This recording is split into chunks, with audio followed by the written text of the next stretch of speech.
we really haven't even seen Bruce Banner that much in any of the footage. Well, there's a lot of rumors going around right now, and there have been theories out there that have stated that we're going to see Worldbreaker Hulk in Avengers Endgame, and that's why they're covering it up.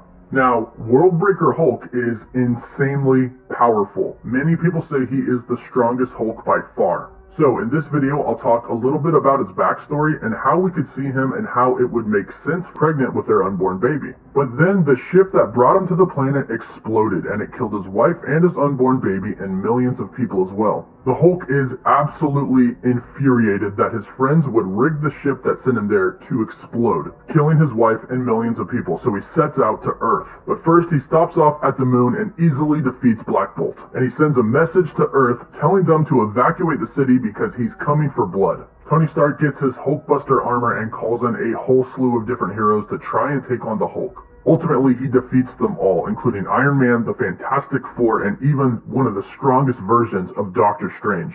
He ends up imprisoning them all and makes them fight to death in an arena. But then Sentry shows up, and the Hulk and Sentry fight until they both revert back to their human forms. Bruce has finally calmed down and is about to call it quits until somebody in his group called the Warbound stabs Sentry. This person then revealed that he was the person that rigged his ship to blow up, killing his wife and unborn child and those millions of people because the Hulk taught him to always keep fighting. And this is where the Hulk gets madder than he has ever been before, so mad that gamma radiation is going through his eyes and out of his mouth.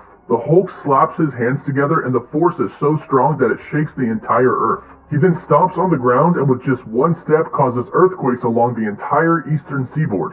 The Hulk then yells out at Tony Stark, telling him to use his ultimate weapon on him before he breaks the world. A satellite beam then shoots out from space and it reverts the Hulk back to Banner. So that's a quick recap of who Worldbreaker Hulk is. I recommend you read that story. But like you heard, there are already some things that have played out from this story in the MCU. At the end of Age of Ultron, the Hulk himself is the one who actually decides that he's not fit for Earth and he ultimately ends up on Sakaar. While on Sakaar, he ends up fighting through the ranks of the Gladiator Arena until he is ultimately at the top. And then of course we all know about the revolution at the end. The revolution has begun. Revolution? How did this happen?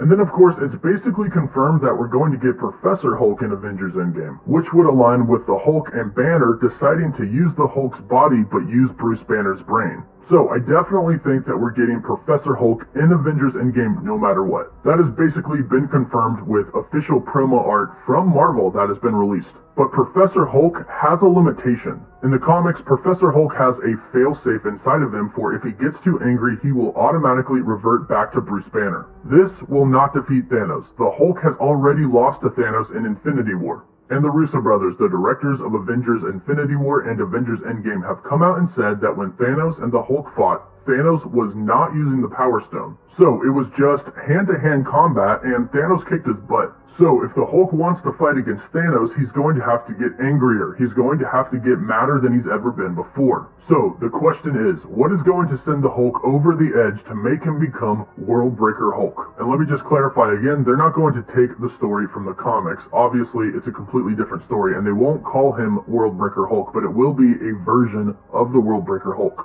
So there are a few things that could send him over the edge. That's what a lot of people are talking about right now, and the first one is a death. Or multiple deaths. Right now the most talked about is if Natasha Romanoff, aka Black Widow, dies. We've kind of seen the love between them grow over the years, specifically in Age of Ultron, and there was kind of a flashback to that in Thor Ragnarok as well, and in Avengers Infinity War we had that super not awkward moment. Yeah, I'm back. Hi, Bruce. And Black Widow could possibly be Bruce Banner's only hope at love and a possible normal life. So that could send him over the edge, but also multiple deaths could send him over the edge as well. If you have people like Tony Stark and Steve Rogers dying, that could definitely do it. But I think one of the biggest factors that is going to come into play for Avengers Endgame is the Infinity Gauntlet and the Infinity Stones. We know that not just anybody can wield the power of the Infinity Stones, let alone the Infinity Gauntlet. So if they want to use the Infinity Gauntlet to undo the snap, somebody is going to have to wield it. And the Hulk is probably the perfect candidate, more like Thanos than anybody. Especially because if he gets angrier and angrier, he can't really die. But the Infinity Gauntlet is made out of Uru metal, just like Thor's axe Stormbreaker. And remember what Thor said about the weapons made from Uru metal. You simply lack the strength to yield it, your bodies would crumble and minds collapse into madness.